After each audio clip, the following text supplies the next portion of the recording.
이 에스겔 19장은요. 그 시작과 끝이 좀 특이합니다.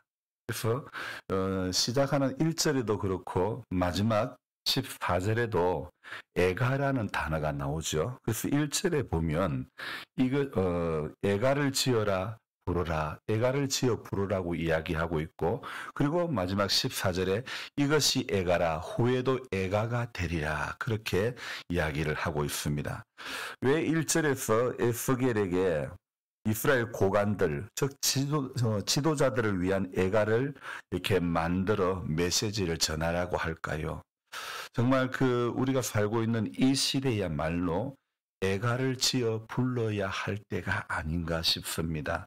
특히 위정자들을 위한 애가를 불러야 하는 때가 아닐까요? 이런 생각을 해봅니다.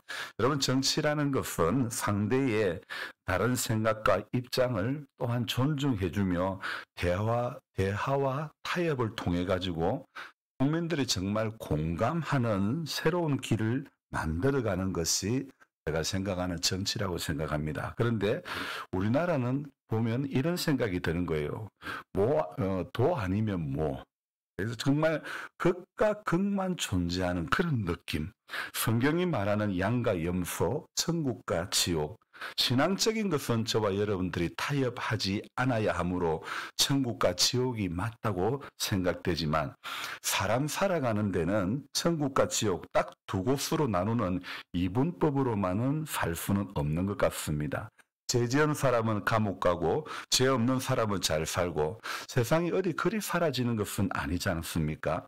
죄 지은 사람이 도리어 더 잘 살고 죄 없는 사람이 어렵고, 운동가의 자손들은 어렵고, 친일했던 사람들의 후손은 잘 살고, 물론 다 그런 것은 아닙니다. 우리가 사는 세상은 하박국의 의문이 많은 세상이 아닌가 싶습니다. 지난밤 괴로운 인생이 교회를 찾아왔습니다. 술 냄새를 가득 풍기면서 운전해서 교회 마당에 주차를 했죠. 그리고는 커피 한 잔을 달라고 합니다. 손님이 왔으니 안 된다고 거절했더니 연신 담배를 피우며 시비를 걸어옵니다.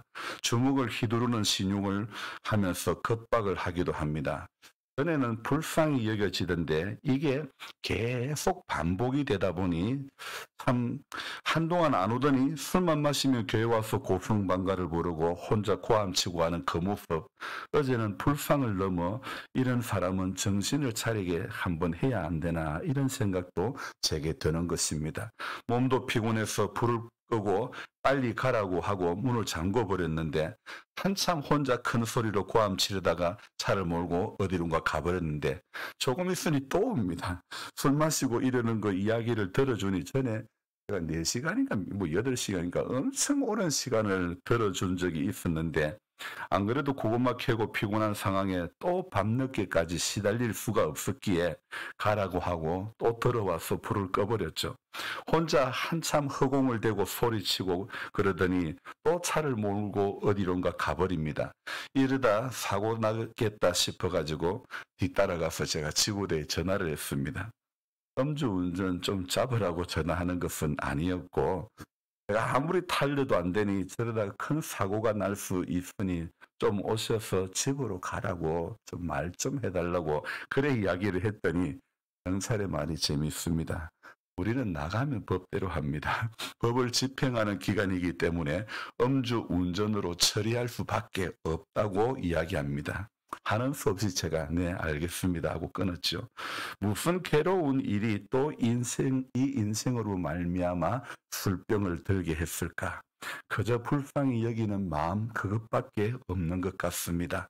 법이나 정치가 해결하지 못하는 문제를 복음을 가진 사람이 맞닥뜨리려고 하니 이게 어려운 거 아니겠습니까?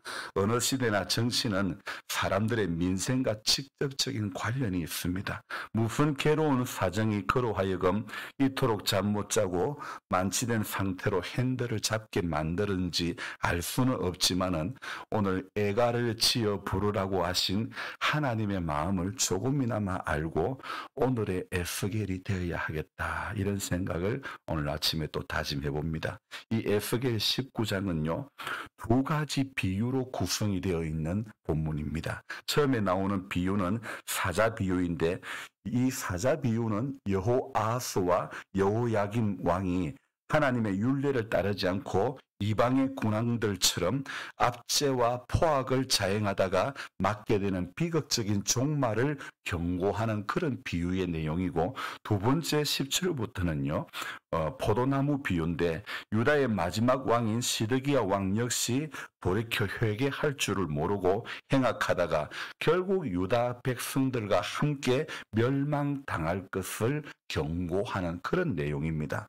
여호아하스나 여호야김이나 시드기야나 이 본문의 내용을 들여다보면 하나님께서 야 에스겔 너 애가를 지어 부르라, 그렇게 말할 수밖에 없는 그 상황임에 틀림이 없는 것 같습니다. 바벨론의 거대한 힘 앞에 나라가 힘이 없으니 왕의 모습도 백성의 모습도 초라하기가 거지없는 것입니다. 며칠 전에 대형 화물차를 운전하는 저랑 같이 성경 읽기를 같이 하는 오장로님하고 통화를 했는데, 요새 화물 일이 없다는 겁니다. 그만큼 경기가 어렵다는 거죠. 화물차가 일이 없다는 것은 사회 전반의 모든 일이 제대로 돌아가지 않다는 것을 말하는 것이죠. 그만큼 어렵고 삶의 자리가 힘이 든다는 겁니다.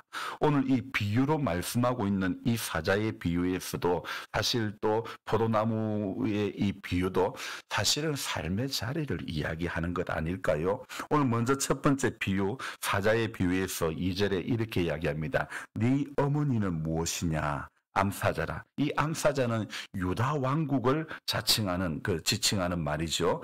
그가 사자들 가운데서 엎드려 젊은 사자 중에서 그 새끼를 기르는데, 이 젊은 사자는 누구냐면 23살의 유다 왕으로 등극한 여호아하스를 지칭하는 말이고, 오늘 이 본문에 나오는 여호아하스나 여호야김이나 시드기야 왕은요 어디 성경을 또 배경을 하고 있냐면 구약 성경 역대하 36장에 전부 다 이 왕들의 이름이 다 나오고 있지요. 그래서 36장 역대하 36장 1절에 그 새끼 하나를 키우매, 바로 그 새끼가 여호야김을 말하는 것입니다. 4절에 보니까 이방이 듣고 함정으로 그를 잡아 갈고리를 깨어 애굽 땅으로 간지라. 이 두 번째 새끼를 의미하는 이 갈고리를 깨어 끌려간 사람은 여호야김인데, 이 4절의 말씀은 역시 역대하 36장 5절부터 8절에 나오는 말씀입니다. 제가 36장 5절 6절을 읽어드릴게요. 여호야김이 왕위에 오를 때에 나이가 25세라 예루살렘에서 11년 동안 다스리며 그의 하나님 여호와 보시기에 악을 행하였더라. 35장 6절 바벨론 왕 느부갓네살이 올라와서 그를 치고 그를 쇠사슬로 결박하여 바벨론으로 잡아가고, 역대하 36장 6절 말씀이 바로 오늘 에스겔 19장 4절의 말씀과 같은 말씀이죠. 이방이 듣고 느부갓네살이 여호야김을 끌고 바벨론으로 갔다는 그 말이죠. 왜 이 사람이 이 암사자의 새끼로 비유된 이 젊은 새끼 사자가 갈고리로 깨어감을 당했을까? 바로 3절이죠. 그 새끼 하나를 키우매 젊은 사자가 되어 먹이 물어뜯기를 배워 사람을 삼키매 사납게 행동하며 물어뜯기를 배웠기에 결국 애굽으로 잡혀가게 된 것이죠. 5절에 암사자가 기다리다가 어떻게 합니까? 소망이 끊어진 줄을 알고 그 새끼를 하나 또 골라 젊은 사자로 키웠더니, 여기에 젊은 사자는 바로 역대하 36장 22절 23절에 나오는 시드기야 왕을 이야기를 합니다. 자, 이 암사자는 다시 새로운 새끼 사자를 키워 젊은 사자가 되게 했는데, 그 사자는 앞의 사자보다 더 폭력적이고 더 잔인한 일을 하고 마는 것입니다. 결국 이 젊은 사자의 끝도 이 오늘 19장 9절에 보니까 어떻게 됩니까? 우리에 넣고 갈고리를 깨어 끌고 바벨론 왕에게 이르는 나니 그를 옥에 가두어 그 소리가 다시 이스라엘 산에 들리지 아니하게 하려 함이라. 결국 이 젊은 사자도 마지막에 바벨론에 의해 잡혀가고 마는 것이죠. 자, 여기에 등장하고 있는 새끼 사자들은 유다의 왕들을 이야기하는데 이 왕들의 제약으로 말미암아 애굽과 바벨론에 의해 잡혀가게 된 상황을 지금 비유로 묘사하고 있는 것입니다. 그리고 10절부터는 또 다른 내용의 이야기가 전개되고 있는데요. 이번에는 포도나무를 예를 들어서 말씀하는 것입니다. 여러분, 성경에서 이 포도나무 하면 이 이스라엘이 종종 포도나무로 비유가 되는데요. 가늘고 말라 보이는 가지에 비해 풍성한 열매를 맺는 것이 포도나무인데, 이것은 어떤 스스로의 힘에 의해서가 아니라 비료를 주고 가지를 솎아내는 농부의 수고로 많은 열매를 맺어가는 것이죠. 그와 마찬가지로 하나님께서 돌보셔야 하는 특성을 이야기를 하는 것입니다. 오늘 10절에 물가에 심긴 포도가 어떻게 됩니까?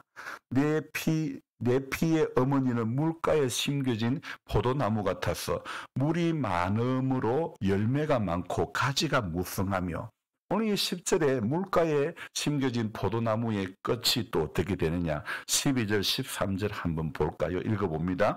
분노 중에 뽑혀서 땅에 던짐을 당하며 그 열매는 동풍에 마르고 그 강한 가지들은 꺾이고 말라 불에 탔더니 13절 이제는 광야 메마르고 가물이 든 땅에 심어진 바 되고. 자, 본문에서 말라 불타게 된 원인은 정확히 무엇이라고 설명을 하고 있지 않지만, 그러나 이것은 필히 애굽에서 인도하여 낸 하나님의 은혜를 망각했기 때문이 아닐까요? 이방 민족에게 하나님을 증거하기 위해 세운 이스라엘, 즉 그들에게 주신 은혜는 그들이 감당해야 할 사명들이 있는데 그 사명을 위한 것인데, 오히려 이 사람들은요 하나님을 모욕하고 마는 그런 행동을 하는 것입니다. 자, 물가에 심어진 포도나무는 풍성해 보였지만 그 가지는 어떻게 된다고요? 꺾이고 열매는 말라버리는, 그리고 결국은 뽑혀서 메마른 땅에 심겨진 신세가 되고 만다는 것이죠. 그것마저도 불타서 더 이상 소망을 이어갈 수가 없기에 14절 끝에 뭐라고 합니까? 이것이 애가라, 후에도 애가가 되리라. 그래서 불이 그 가지 중 하나에서부터 나와 그와 그 열매를 태우니 권세 잡은 자의 규가 될 만한 강한 가지가 또다. 어떤 나무인데요? 물가에 심겨진 포도나무임에도 불구하고 권세 잡은 자의 규가 될 만한 강한 가지가 하나도 없다 이야기를 하고 있지 않습니까? 그래서 결론은 무엇입니까? 이것이 애가라, 후에도 애가가 되리라. 이렇게 에스겔 19장은 마무리를 하고 있습니다. 이 애가가 두 번째 노래가 돼가지고요, 이 이스라엘 백성들에게 어떻게 됩니까? 이스라엘 백성들의 노래가 돼가지고 사람들이 애가를 부르면서 민족의 역사를 돌아보게 되고 삶의 자리를 다시 하나님의 은혜 아래로 돌아가게 하는 것입니다. 하나님의 은혜를 망각하고 심판으로 나아갈 것인가, 아니면 하나님께 순종해서 축복의 길로 갈 것인가, 오늘을 사는 우리에게 성경이 반복적으로 계속 질문하고 있는 내용이 바로 이 부분 아닙니까? 다시 한번 말씀드릴게요. 하나님의 은혜를 망각하고 심판의 자리로 나아갈 것인가, 아니면 하나님께 순종해서 축복된 자리로 나아갈 것인가?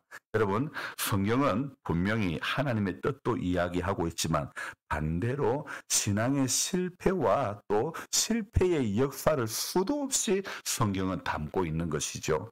왜 성경은 수많은 실패의 모습을 그대로 적나라하게 담고 있을까요?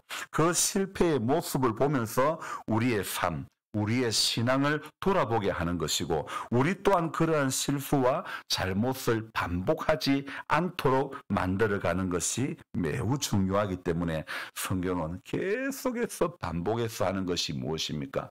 죄를 지적하는 것입니다. 그래서 죄의 문제를 이야기하는 것이고, 오늘 이 물가에 심겨진 포도나무도 말라버리는 이 이야기, 이것이 이 비유를 통해서 계속 하나님께서 우리에게 말씀하시는 게 그겁니다. 하나님 앞에 축복된 길로, 순종해서 축복된 길로 갈 것인가, 아니면 은혜를 망각하고 심판의 자리로 갈 것인가? 이것을 우리에게 보여주는 것입니다. 목사님 왜 자꾸 이스라엘 이야기를 자꾸 하냐고요? 그날 우리나라도 아닌데 우리는 오늘 이 이스라엘을 통해서 교훈을 받는 겁니다. 그 나라와 그 백성의 삶의 역사를 보면서 우리 역시 하나님의 신실한 역사를 배워가고 믿음의 길을 걸어가는 한 사람이 되기를 성경은 우리에게 계속해서 반복해서 또 묻고 또 묻고 또 결단하고 또 결단하게 만들고 있다는 것을 알아야 되는 것입니다. 그래서 오늘도 하나님의 말씀을 붙잡고 비유로 말씀하고 있는 이 두 가지 비유, 결국은 애가를 지어 부르라고 애가를 지어 부를 수밖에 없는 상황들, 이런 상황들을 오늘 이 비유를 통해서 보면서 저와 여러분들은 오늘도 하나님 앞에 다시 또 결단해야 될 줄로 믿습니다. 하나님 앞에 순종자의 삶을 살 것인가?